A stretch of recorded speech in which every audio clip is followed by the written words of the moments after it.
வணக்கம். இது உங்கள் தமிழ் தென்றல். சில பெண்களுக்கு ஹார்மோன் பிரச்சனையினாலையும் பிசிஓடி பிரச்சனையினாலையும் முகத்திலும் சரி தாடையிலும் சரி நிறைய முடிகள் வளர்ந்து பார்க்குறதுக்கு அது அழகை கெடுக்கிற மாதிரி இருக்கும். இந்த மாதிரி முடிகளை அகற்றுறதுக்கு லேசர் சிகிச்சையும் கெமிக்கல் க்ரீமுங்களுமே நம்ம தீர்வு நினச்சிட்ருக்கோம்.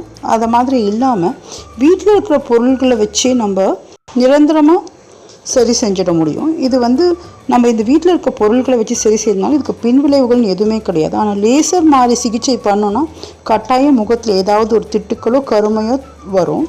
இது அந்த மாதிரி பிரச்சனை கிடையாது. குறைஞ்சது அரை மணி நேரத்துலேயே முகத்தில் இருக்கிற முடியை நம்ம நீக்கிட முடியும். இதுக்கு தேவையான பொருட்கள் கடலை மாவு 1 ஸ்பூனு, எலுமிச்சப்பழ சாறு 2 ஸ்பூனு, தேங்காய் எண்ணெய் 1 ஸ்பூனு, கஸ்தூரி மஞ்சள் 1 ஸ்பூனு.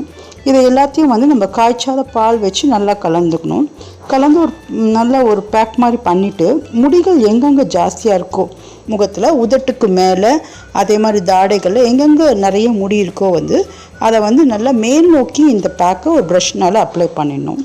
அப்ளை பண்ணிவிட்டு ஒரு அரை மணி நேரம் அப்படியே விட்டுடணும். அரை மணி நேரத்துக்கு அப்புறம் லேசாக தண்ணி தொட்டு நம்ம கையினாலேயே நல்ல சர்க்குலர் மோஷனில் நல்லா அழுத்தி தேய்க்கணும். நல்லா இந்த அழுத்தி தேய்க்கும் போது அந்த பேக்கோட முடிகளும் நல்லா சுருண்டு வர்றதை பார்க்க முடியும். இந்த மாதிரி வாரத்துக்கு ஒரு நாள் நம்ம செஞ்சுட்டே வந்தோன்னா ஒரு 2-3 வாரத்துலேயே முகத்தில் இருக்கிற முடி வளர்ச்சியானது குறைஞ்சி நாளடைவில் கண்ட்ரோல் ஆகிடும். இது முகத்துக்கு முடியை மட்டும் எடுக்கிறதுக்கு மட்டும் இந்த பேக் இல்லாமல் இது முகத்துக்கு நல்ல ஷைனிங் கொடுக்கும். அதே மாதிரி சுருக்கங்களை நீக்கிறதுக்கும் சருமத்தை டைட்னிங் பண்ணுறதுக்கும் இந்த பேக் ரொம்ப நல்லா உதவும். இதில் இருக்கிற மஞ்சள் மற்றும் எலுமிச்சை சாறு முகத்துக்கு நல்ல கலர் கொடுக்கும். தேங்காய் எண்ணெய் மாய்ஸ்சரைசிங் கொடுக்கும். முகம் பார்க்குறதுக்கு ப்ளீச்சிங் செஞ்ச எஃபெக்ட் கிடைக்கும். தொடர்ந்து செஞ்சு பாருங்கள், இதனுடைய பலன் நல்லா தெரியும்.